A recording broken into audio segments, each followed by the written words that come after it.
Hi there. Today we're going to talk about UTMA accounts.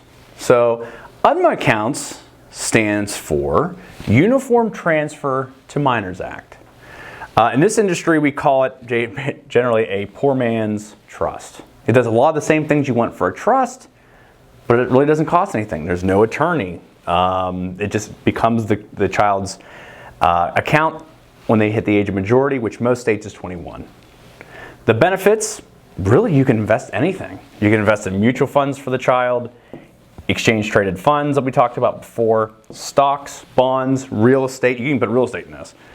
But it's a great way to give investments and money to the child to invest for their future, and it's going to be taxed at the child's tax rate, which is nice. They've changed out some laws that kind of hinders that. As you can see, this was probably abused at one point, of course, to give more assets to your kid.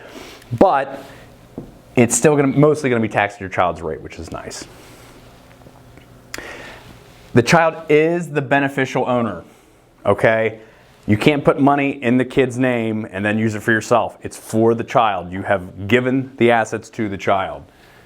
The parent is generally going to be in charge of it for the kid's future.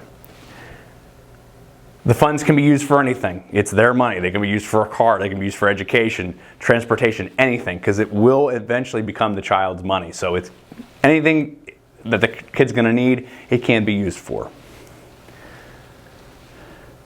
Just like everything else, you kind of want to stick with the gifting limits, which is, again, $36,000 per couple per year, $18,000 per person. You can give more, but you want to stick with that so you stay under the gifting tax limits. But there's no limit for how much you can add to this long term. So you just keep adding and keep adding. There's one major downfall with UTMA accounts is why you don't see them that often. It will count against them for college.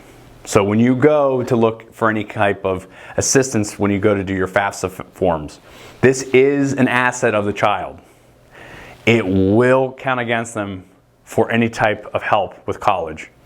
So that's why the 529 plans are involved, because it doesn't count against them for college. This is 100% will. So that's one serious downfall, but if you're not going to get much help anyway, an UTMA account might be good for the child.